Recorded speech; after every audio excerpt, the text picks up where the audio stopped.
welcome to my video series, The Heroine's Journey, where we learn new things about evolving into our full heroine selves.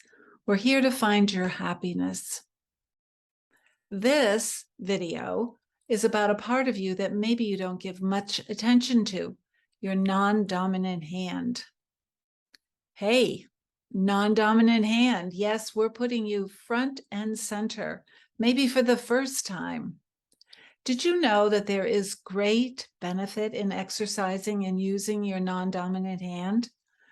Just to be sure we're tracking, your non-dominant hand is the one you don't usually use. If you consider yourself right-handed, as I do, then it's your left. If you consider yourself left-handed, then it's your right. Okay, we have that cleared up. Why do this? Why pay attention to something you really don't pay attention to? I mean, everybody just uses their default hand, the one they've always used, right? We don't even think about it. Here's why I want you to know about it and even try it out. It accesses different information if you use your other hand. Writing and drawing with your non-dominant hand brings forth different ideas and information than what comes up when using the channels connected to your dominant hand. My introduction to this approach is through Lucia Capaccione, PhD. Her work, and more specifically her book, The Power of Your Other Hand, a course in channeling the inner wisdom of the right brain. It's published by New Page Books. I have been using her work for many years in my retreats and in my workshops and in my coaching, and I've included it in my online course, Your Epic Journey of Transformation. And course students, it's in Module 2, Lesson 1, Assignment 3. Dr. Capaccione has written 23 books. Her methods are being used worldwide in education, psychotherapy, life coaching. Her texts and workbooks are used in courses on art therapy, psychology, creative writing, and art. And her books have been translated into 20 languages. When she was healing from a debilitating illness, she discovered that using her non-dominant hand helped her access old feelings that she had squashed and kept down from childhood. And what she called feelings was really her inner little child, feelings that hadn't been acknowledged and were blocking her. Here's how she writes about this experience in her book. This book was born out of my own personal struggle with this battle of the psyche. When my left hand was allowed to speak for the first time, I heard the voice of a long forgotten self, a part of me that cried out for attention, that longed to be listened to. It eventually brought me to my inner self, the divine self or higher power that lives within all of us, dressed in the costume of our personalities. If you're thinking this sounds a lot like Julia Cameron in The Artist's Way, and what you can discover on the spiritual journey of writing morning pages, well, you're right. Julia has us write 3 stream of consciousness pages each morning to get to that same inner voice, as well as other tools she teaches in the Artist's Way path to creativity. Both women help us get to places inside of us that hold valuable information. If you missed it, I blogged about morning pages on August 23rd of this year, 2022, and I have a video on morning pages on YouTube on my channel that was published on August 18th about doing the morning pages. And I agree with these 2 remarkable women who I admire and respect greatly, that there is a significant part of us that remains untapped if we don't take the time to do activities that encourage us out of our normal way of thinking. And so what do I mean by our normal way of thinking? I'm not going to get into the right and left brain discussion because, number one, I'm not a brain expert, but also I know that brain research is constantly being updated. And based on the work of Roger W. Sperry, Sperry, at Caltech in the 1960s, the left and right hemispheres of the brain were categorized generally as the left being responsible for the more logical, rational activities and thinking, and the right being responsible for the more creative, nonlinear, intuitive, imaginative activities. So suffice it to say that more recent studies show that you can't say a person is more left or right brained. But I did take a quiz that one of them had online, and I am more left brained according to that quiz. But now scientists are saying you can't say if a person's more left or right brained. It's more integrated and complicated than that. But just note that Sperry was aware of Capaccione's work and wrote that he saw it, what she was doing is opening up the right hemisphere of the brain. He received the Nobel Prize in 1981 for his hemispheric research into the brain. Cameron and Capaccione's work focuses on getting us out of linear thinking, no matter where it comes from in the brain, left or right. That formerly might have been called left brain thinking. Regardless of all that, there's definitely something to using these processes to access new information. How I'd like to talk about it is that we tend to prefer a certain type of approach to things, wherever that comes from. I know my husband favors what he would call a rational and logical approach to buying something. And right now we are looking to buy a new car. And he would then he is concentrating on the price and functionality of said car. I, on the other hand, tend to allow emotion to influence me, and color and design. Anything orange right now is really catching my eyes. Orange eyeglasses too.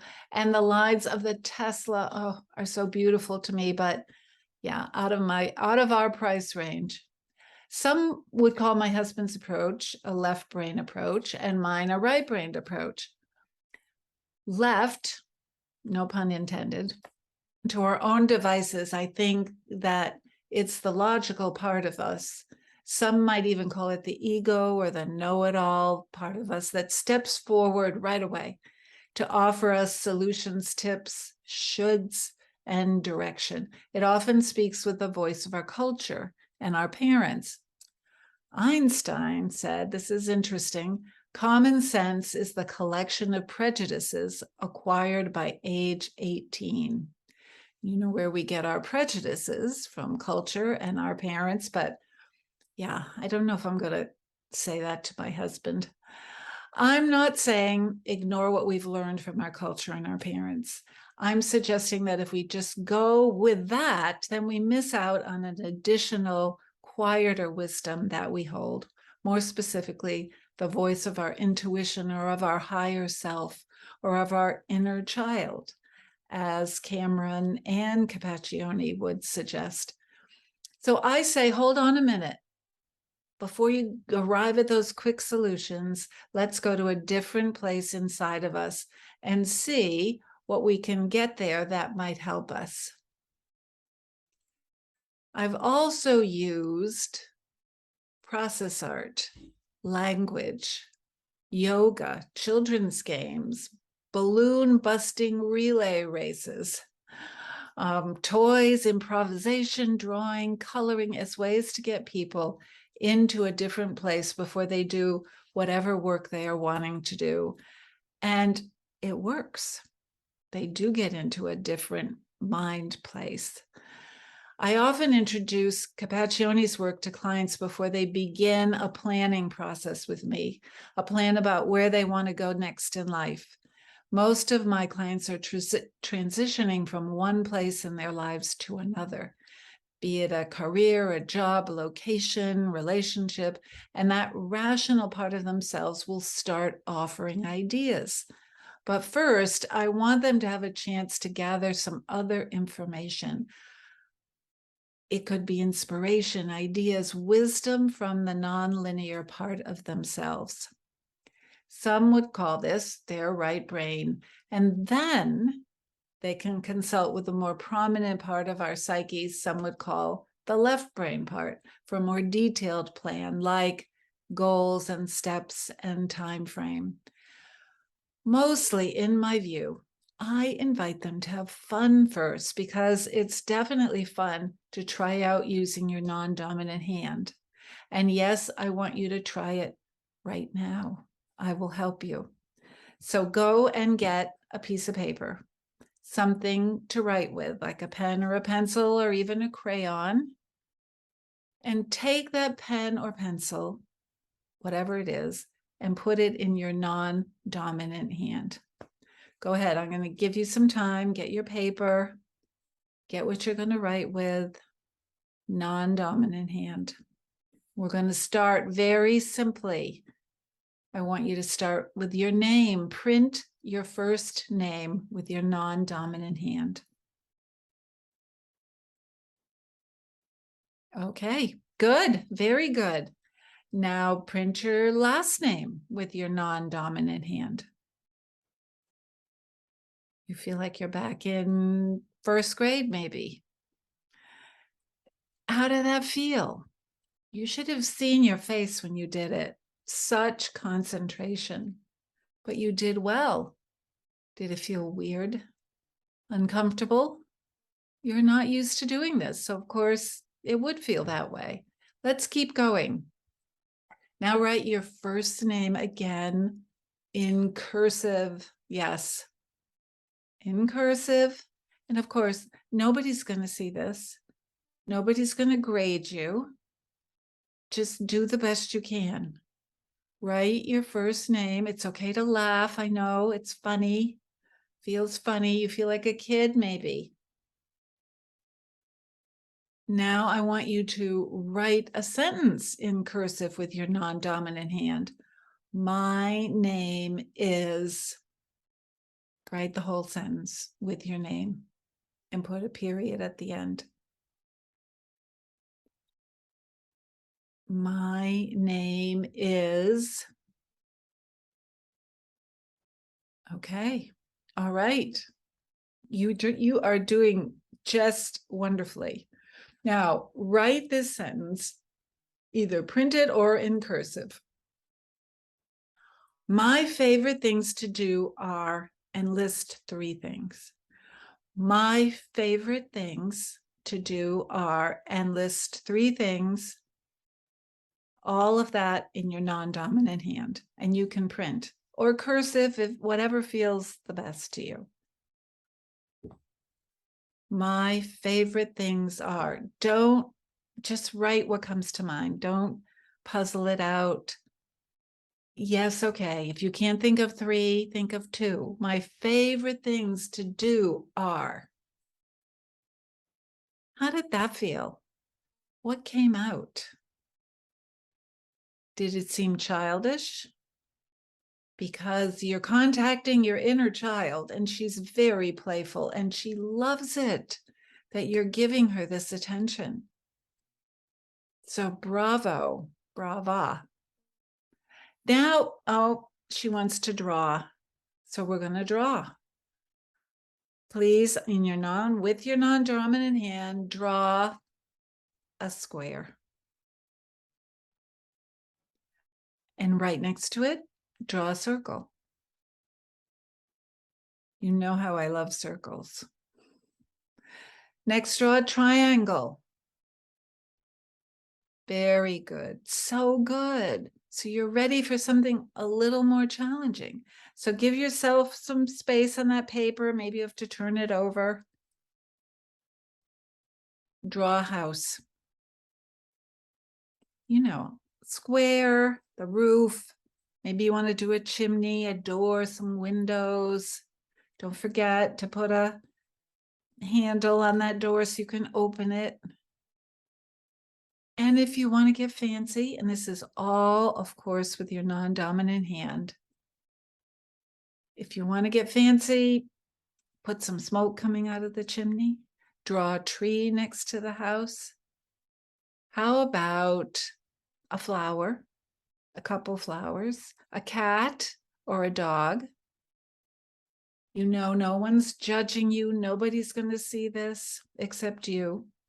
All with your non-dominant hand. She's having so much fun, that child within you. Put the sun in there. Yes, the sun can be smiling, of course. You have got this. Very good. So again, how does it feel? Is it fun? I hope it's fun. As I look at you smiling and laughing, I see that it's fun for you. Yes, it feels weird, but again, you're trying something new. Anything you do for the first time, it feels weird. So there is so much to this that I simply cannot cover it in a short video.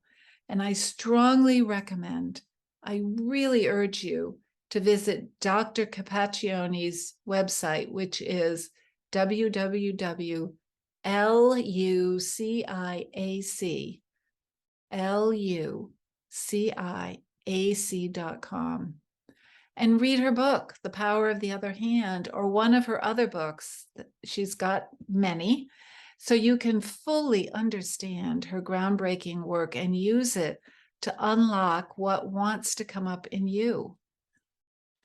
But before you go, one of the best, most helpful ways to use your non-dominant hand is to ask it a question and see how it answers. You write your question with the dominant hand and you let your non-dominant hand answer. An exercise I use with my groups who are exploring their future direction is I ask them to write with their dominant hands 3 things they want to do before they die. So go ahead with your dominant hand before you die. What are 3 things that you want to be sure you do? Go ahead and do it now.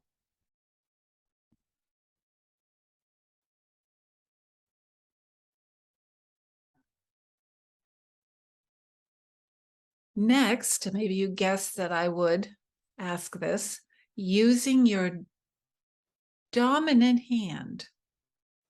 So in your dominant hand still, ask the question, what are 3 things I want to do before I die? Write that question with your dominant hand. What are 3 things I want to do before I die? And then put your pen or pencil in your non-dominant hand and write the answer. List the 3 things that come to you with your non-dominant hand. Don't spend a lot of time thinking, just write it down. With your non-dominant hand, answer that question. Compare them. What do you notice? What are the differences between the first dominant hand response and the second non-dominant hand response? Most often, there's at least one thing people notice that's different, and it can be different for everybody. Often, the non-dominant hand is more childish, more fun, kind of out there. And often, the dominant hand is more practical. But see what it is for you. But don't dismiss the answers of your non-dominant hand. They may be more insightful as you think about it, as you process it. And sometimes they may lead you to do something that you wouldn't normally do, and that leads you to something else. So your non-dominant hand will open up a whole new, I promise you, world of wisdom for you, all from within a most amazing source, which is you. Thank you for joining me. I love being on the heroine's journey with you. Remember, you're the heroine of your own story. You have the starring role, the top billing. You are a heroine. I hope to see you in my next video.